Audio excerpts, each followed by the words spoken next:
Hey everyone, it's me again, Eliza Watts.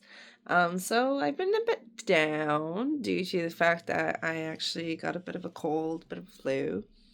But I'm taking my teas and taking my vitamins, trying to do the things that I much needed. But there was a little thing that I noticed that I was having some uncontrollable crying, and I was just feeling some very intense like fury and feelings of like inadequacy. Um, and I'm a managed BPD, and I actually found it very intriguing for me to actually have some symptoms trigger up when I was feeling sick. And so I just realized, even more so. I mean, I haven't had, a sickness since last winter, but it made me realize that, how physical health and obviously emotional health are kind of intertwined. And when you're not feeling well, like when you're down and vulnerable, your symptoms for your mental health can definitely trigger more so. So remember, don't shame yourself if you're feeling like legitimately sick. You have a cold, you have a flu. Just be aware that it may trigger your diagnosis if you are experiencing sickness. And not to be too hard on yourself during that. Just try to treat yourself and stay focused on the path of getting healthy. Um, but on this note, I was in my last video talking about how I wanted to go over these building blocks on personality and what characterizes personality, and going into the building blocks of treatment. But the first building blocks that I really wanted to get into is actually physical health treatment stuff that are relative to borderline. And the reason why I'm saying this is because physical health and emotional health really do go hand in hand. That's why it really bothers me when hospitals are stigmatizing when they read a diagnosis that states BPD. Does it state under there that they're managed? Does it state that it's severe? Does it state that it's mild? I don't know what it says under their system, but that can cause a wide degree of stigmatizations, especially if that borderline is managed. Um, and oftentimes, borderlines get stigmatized in a way where they're told that they're over dramatic. That is a problem for me because I will say throughout my journey of borderline, I definitely had deficiencies going on. It was because I wasn't eating properly, and you know, I did it's not like I didn't eat. Like I didn't suffer from an eating condition or an eating disorder. It was more that I just wasn't eating the right things. And when you have a disorder, you are likely to have some deficiencies, and you are actually likely to have your cortisol levels really high if you're suffering with borderline. Your cortisol is your stress hormone. And when you're emotionally distressed and unstable all the time, obviously your cortisol levels go up. And when your cortisol levels are always high, that can cause adrenaline problems, that can cause central nervous system problems, that can cause other thyroid problems, and it can cause serious lifelong problems in our health. And that is why it's really important to actually get this diagnosis as soon as possible and to actually start treating it as soon as possible. The reason why I say that is because if you don't get your cortisol levels under control, it can result in lifelong health problems. And I know for me, when my cortisol levels are really jumping, my skin can really break out in eczema. Um, and my nervous system can really cluster in the back of my head. And I have to go right into self-care mode to really work on those cortisol levels because I know that my cortisol levels can really jump out of hand.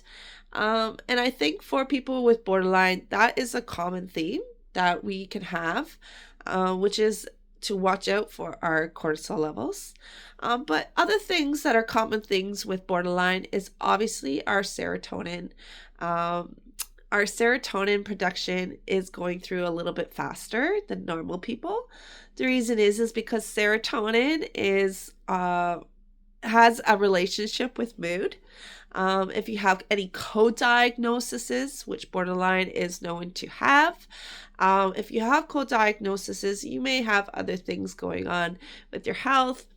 I know for me, it's ADHD, and with ADHD, I have essentially dopamine problems as well that I seek, right? And so in my last video, I was talking about how, in my last series of videos, I've been talking about how sometimes addiction is sometimes attracted to certain disorders, and that's because our chemistry is a bit different.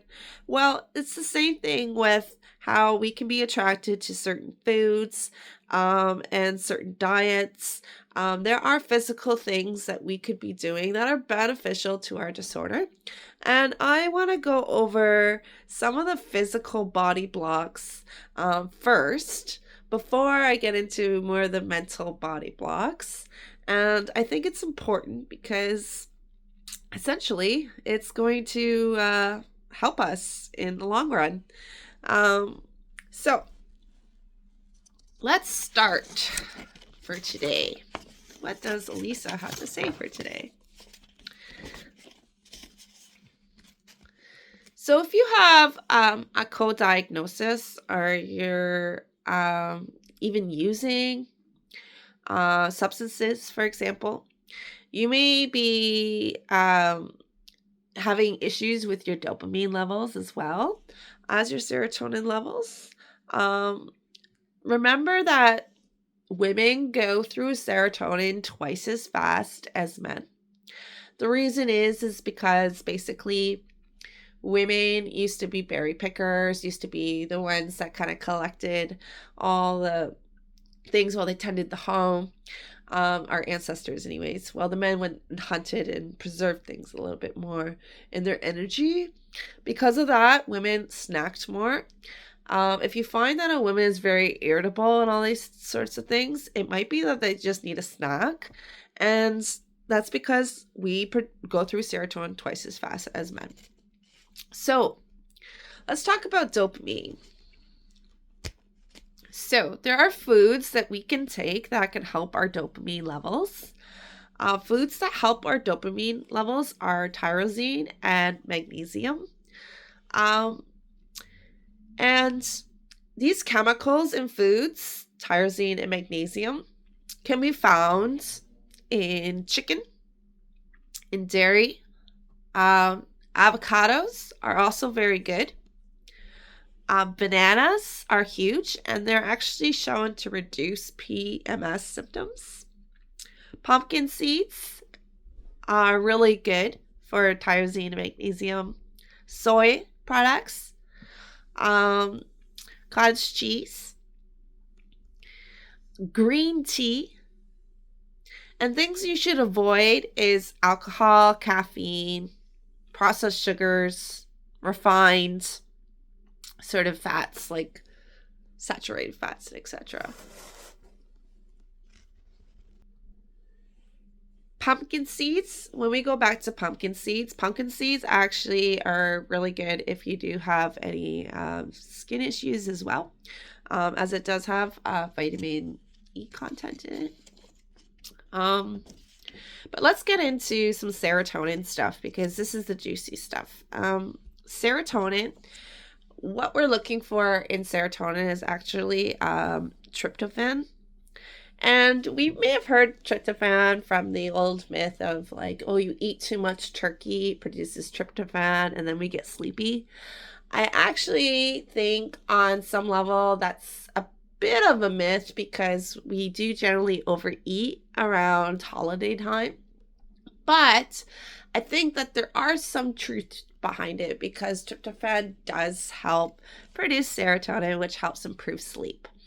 So let's get into it. So serotonin, things that are really good for serotonin is things like eggs, salmon, pineapple. One of my favorites is blueberries, dark chocolate, They always say that women are more attracted to chocolate than men. Well, this is why. It's because of serotonin. Turkey, dark leafy greens. Things that help with depression and your serotonin level is like fermented foods and sauerkraut. Probiotic things like kimchi and yogurt. Cereal. Green tea. I'm going back to green tea, which is good for your serotonin and for your dopamine levels. Plant-based proteins have really lots of magnesium, folates, iron in it. Things that can help improve memory, which is one of the things that people with borderline can have problems with if they have dissociative symptoms. Things that can improve memory is things like ginkgo biloba and matcha.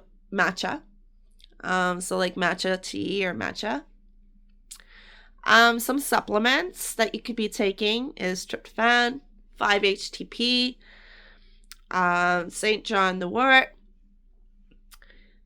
There are other ways to attain, obviously, serotonin production.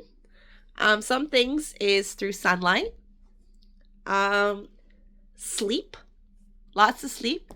If you're having troubles with sleep, I know for me that I suffered with some streams of going manic during the evening where my ADHD would feel very, very awake during the night.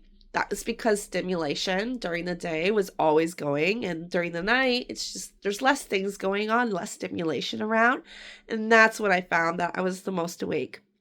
So instead of fighting that, what I did was I actually blocked my sleep in a different sleep pattern routine. Sometimes I would have like 4 hours of rest during the evening, and then like I would have a nap in the afternoon so that I was still attaining like that REM process that I'm looking for and still getting like a sleep schedule. So don't shame yourself if you can't just sleep in one chunk. You can break it down in 2 chunks. There's other ways that you can receive these REM processes in your sleep, through things like exercise, through things like mindfulness, yoga, stretches, and, going back to like light therapy, sunlight, all that sort of stuff.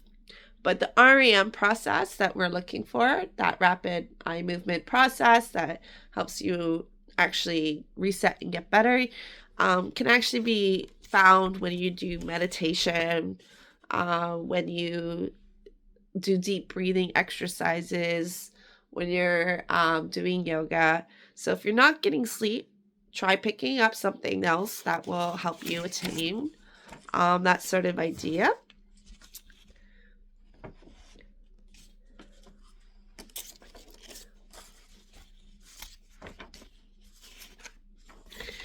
So there are a few things that I really wanted to get into as well. So there are other ways that you can attain that serotonin production. It's not necessarily like I was saying, there's sunlight, there's exercise, there's these sorts of ideas as well. But I'm going to give some other options, such as aromatherapy. Some aromatherapies, if you're taking SSRIs, they may not be recommended. I mean, SSRIs are not necessarily like MAOs are not necessarily like the route for people who are on with this diagnosis. But it might be a maintenance or a temporary option that your doctor has you on while you're dealing with the symptoms that you're going through. So just be careful of mixing certain aromatherapies with the medications that you're taking, and to look into that before you necessarily do so. But some aromatherapies that are said to help is lemon. Lemon boosts serotonin and dopamine production. Clary sage promotes serotonin production. Lavender promotes sleep and balances serotonin production. And those 5-HT1A kind of receptors. There, in my earlier videos, I was talking about cannabis use, and I was talking about CBD.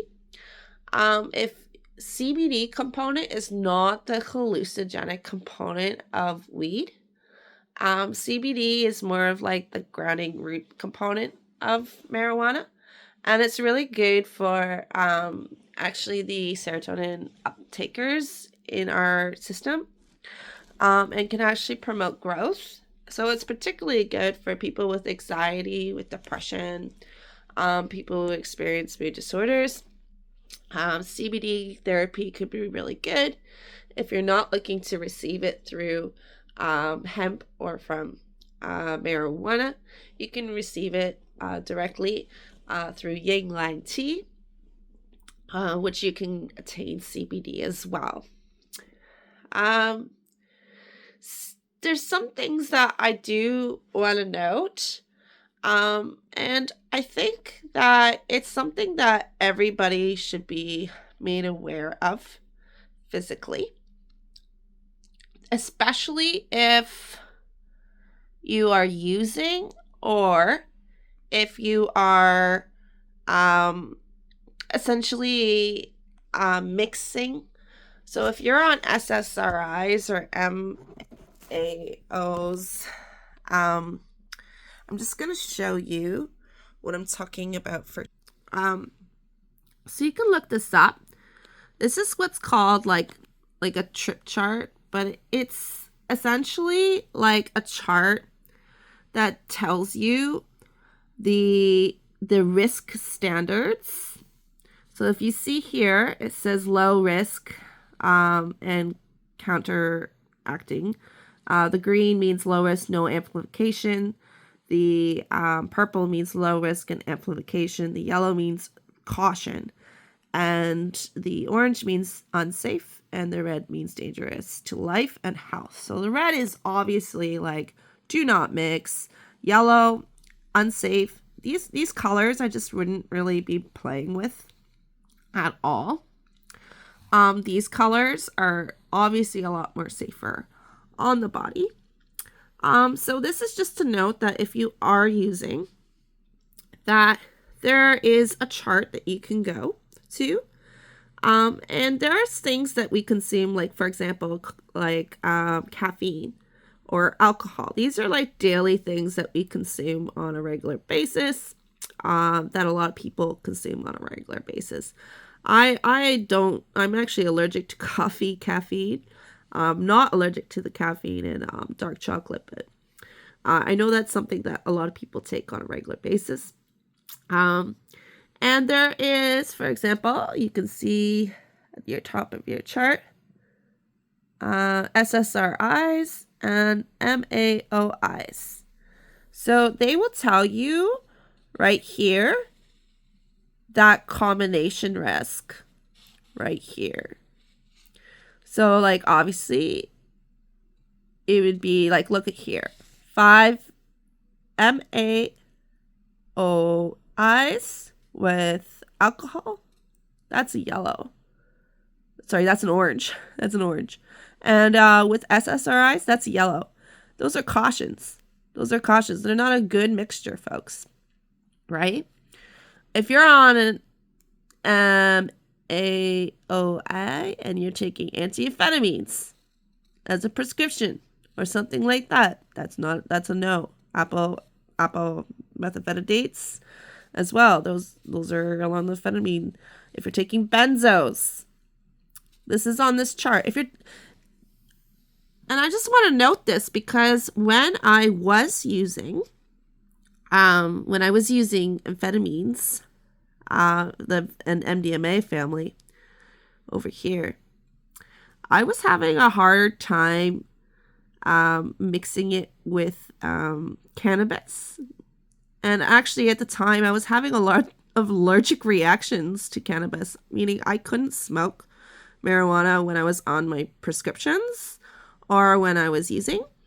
And it wasn't until I actually got off of the things that I was doing to be able to smoke cannabis. So I often hear people who do use saying that they have troubles with cannabis. That's because, as you can see, it's got, you know, some yellow going on, especially with stimulants. And so this is a chart that anyone can go and get online. You can look it up. It just shows you the combinations and the risks of those combinations. It can also give you an idea if your doctor has misprescribed you on a risk combination, and to work on getting towards not on that risk combination. You know, with benzos here, it's showing you very, very clearly what's a red and what's a no, you know. But that's a common prescribed drug. These are very, very common prescribed drugs. So they're on the chart, and they will tell you the combination risks. Just to give you a heads up.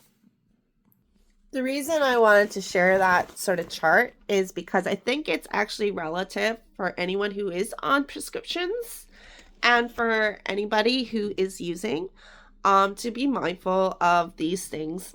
And this is like a safety or safer guide to give you an idea of what mixes and what does not mix chemically. Obviously, there is higher risk, the color where it moves on the grid. And if it's a red risk combination, those are usually the combinations. Like if you see people overdosing or see people really not well, it's because they've mixed the wrong combination together. And this chart is a good chart to go by if you haven't, you know, seen it before. So it's considered like a trip chart. It's just for healthier combinations, for chemical combinations, if you're doing that, just in general.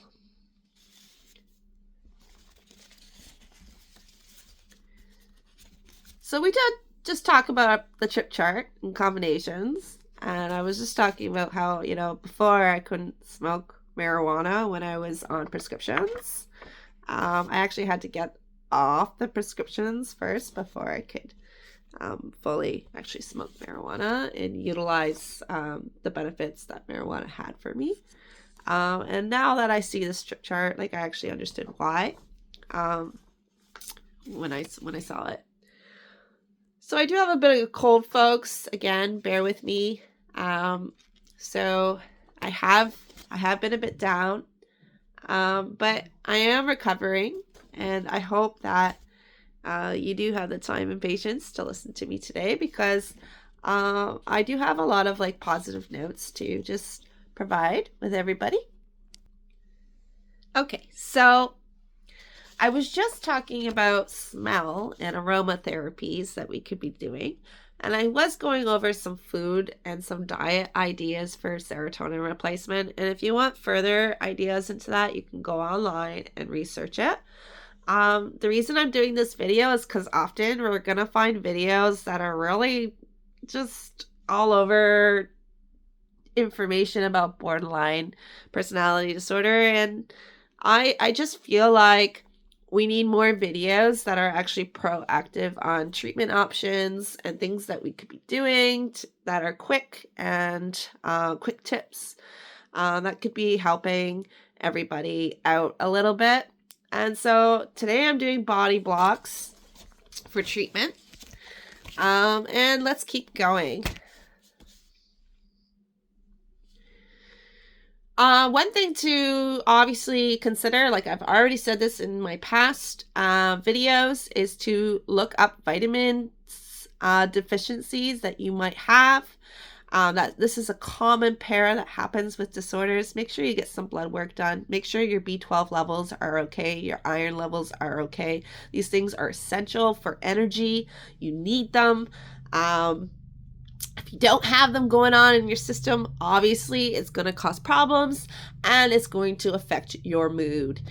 So make sure that you're going maybe and checking out your levels, your blood work, and your levels in your system as well. Key things that I want to get into was for women, they need more oxytocin than men, and I think for women that means like we can want to cuddle or want to have comfort because we get that release of oxytocin. And sometimes with borderline, you can actually seek this chemical a little bit more, which can kind of get you in a problem intimately. And I just want to say for women that oxytocin can be, it can be given to you in other ways that you can have. So some ways that we can release that oxytocin is through laughter. It's a quick fix too if you're trying to do rewiring. I'll talk about rewiring and positive affirmations in my next video a little bit more for the mental work. Though I do talk about it in this video a little bit with one of the physical treatment ideas that I do have going on. Laughter is really good for oxytocin production. It's also really good for people who internalize their self-sabotage and say a lot of negative things in their head. It immediately rewires us to experience a sort of pleasure. Laughter is really good for releasing oxytocin as well, which is more beneficial for women than men with this disorder. But we both need it, but oxytocin is more produced in women. And we need it a little bit more. We also need it in order to experience pleasure and orgasms. Other ways to receive this oxytocin is through vitamin D, doing good deeds for others. So I've said this in my previous videos that if you are going through a manic time or a hard time, you're not feeling like you belong anywhere, it might be a good idea to actually volunteer. People with borderline have troubles feeling included and feeling like they belong. By volunteering, you're not only releasing the oxytocin, but you are also helping someone else. You're getting involved in a community, and you might start to feel like you're involved in something. It's inclusive to volunteer in something and to be involved in something like that. Other ways to release that oxytocin was, and I think it's funny, is through shopping.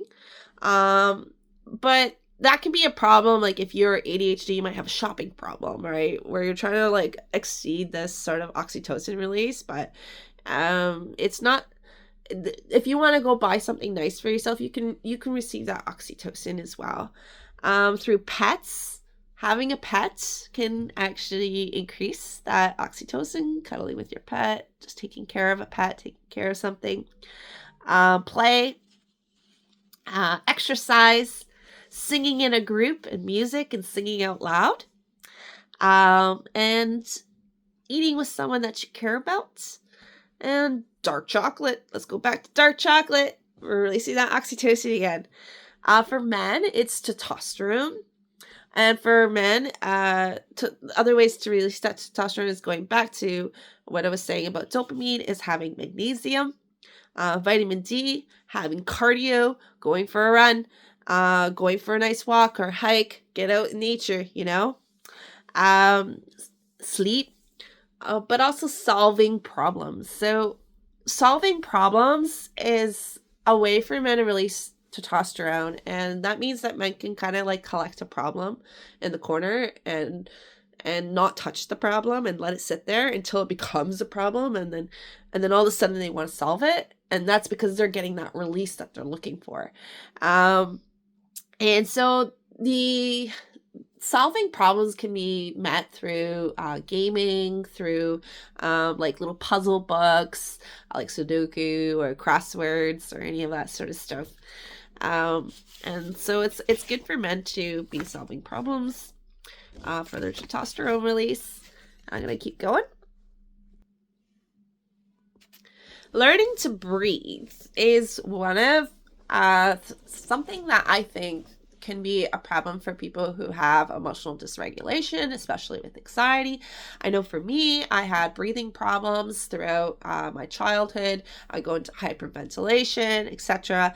So, the white thyme is really good for an air freshener, for aromatherapy. For people who have breathing conditions, it helps open up our lungs. It's antibacterial, antifungal, and there are ways that you could be improving your breathing by doing breath work, just in general. There are different breath works that you can do. Some breath works I'm just going to name off is diaphragmatic breathing, which is like belly breathing, pursed lip breathing, alternate nostril breathing, box breathing, and nasal breathing. Another thing is if you're using, I really recommend that if you're snorting anything or using your nose in a way that's not the healthiest, to get a nasal respirator and to be cleaning your nose properly. It's a must. I say that if you're going to be using, make sure you clean out your nostrils. You don't want your nostrils to be rotting the wrong way. And it's a harm reduction safety tip that I'm just going to give to people who do use. Herbs for anxiety and for stress and for breathing problems. Again, we're going to go back to the Ylang Ylang tea for CBD, chamomile, lavender. There are some, ways that you could be helping yourself. And going back to like sort of like a body rule of like pause and resets. When we're in these sorts of like combustions, just taking a moment, pause, do a breathing exercise, do something that's complete opposite to the stimulation that you're in, and then reset and come back. Same thing with impulsivities. Most of these impulsivities require a calm down, pause, reset, come back to the situation, right? We'll talk more about that in my next video, about some of the treatment options when we're dealing with these impulsivities. I'm going through some body block stuff, some physical stuff right now, and I hope that you're taking some notes on some ideas here. Another thing that you should consider is parasite cleanses. I say this because parasites are actually in 1 in like 2 people, likely. And back in the day, it was so common, like our ancestors just would include it in our teas and the things that we ingested to be parasite cleansing us, that in today's world, I feel like we don't put enough attention on parasite cleanses, whereas we should be doing a parasite cleanse at least once every 6 months, like once every year at least. And by having a parasite cleanse, it just kind of like gives you more energy. It gives you less likely to have health condition problems, etc. And if you do have parasites or worms or any of these sorts of things, it's going to come out, and it's going to be beneficial in the long run. So These things are collected normally from foods and the things that you ingest. Like I said, the statistics for people who have parasites are a lot higher than we think. And there are simple cleanses that you can do. One of the cleanses that I do is the Diatomaceous Earth cleanse. Diatomaceous Earth food grade. You must get the food grade, which has been grounded up so it's safe to eat. It's like 1 teaspoon a day, and you basically just ingest it, and you will flush it out with water. I wouldn't recommend it if you have any openings in your gastrointestinal area, like tears or things like that, as it does sort of scrape off any of the crap in your system. But it is a really beneficial parasite cleanser if you've never tried it. Self-care is really, really important for people with borderline. I know that alone time can seem extremely hard for some people with borderline, but the best time is to practice alone time and to get comfortable with yourself and your self-care. I really suggest, like, I often hear things that, oh, we're so insecure about our personality and all this sort of stuff to a point where we constantly change our hair or our nails or our clothes. And one degree, I want to say yes, but on the other degree, I want to say, hey, like, the thing about being neurodivergent is we're very expressive in the way that we want to express ourselves. So do not feel ashamed about cutting your hair. Do not feel ashamed about changing your hair tone, doing your nails, getting a nice new dress, or wearing a skirt. Do not be ashamed of the gender norms of clothing or of hair or any of that sort of thing. I mean, just think about it, 100 years ago, like, men were wearing wigs and men were wearing skirts, so don't get too caught up in the socio norms of all that. Get into the self-care of what makes you feel beautiful. If you want to cut your hair, just do it. If you want to paint your nails, if you want to do something nice for yourself, I always recommend to do it. And I think that self-care of being comfortable in your skin and how you look is actually really important for people with borderline. Another thing is, having a hot bath or doing hot cold flashes in the shower can actually be really beneficial for boosting your immune system up. But also, when you're going through a rage fit, if you just go to the sink and you splash your face with some cold water, it may help register out of that stimuli of impulsivity that you're in and help to ground yourself and calm yourself down a little bit. It does do a chemical reaction by doing these hot cold flashes, or just a cold flash from when you're in a rage and your temperatures are up and everything like that. Another thing to consider is protein intake. If you're low on energy and you're not taking enough protein, make sure you are. Protein intake is really important. Another thing to consider is actually getting into touch. Things that we could be doing is like massage therapy, acupuncture. One that really worked for me that might be a surprise is float tanks. I'm ADHD with borderline. Float tanks were super beneficial for me. I'm very, very hypersensitive, right? I'm very, very hypersensitive to things that are moving, to things that are going on in my atmosphere. I pick up patterns very, very fast. And so a float tank was really beneficial because it actually shut down that stimuli. I actually felt very, very clear-headed. And there is a lot of magnesium in float tanks because of the Epsom salts that they're using. And float tanks are just really beneficial for people who are hypersensitive. and it will make you go into a moment where you are in your deep silence of being alone. It's a good mental exercise to be in a float tank. It's really cool. Um, so float tanks, I would recommend for someone to give it a go if you haven't given it a go yet.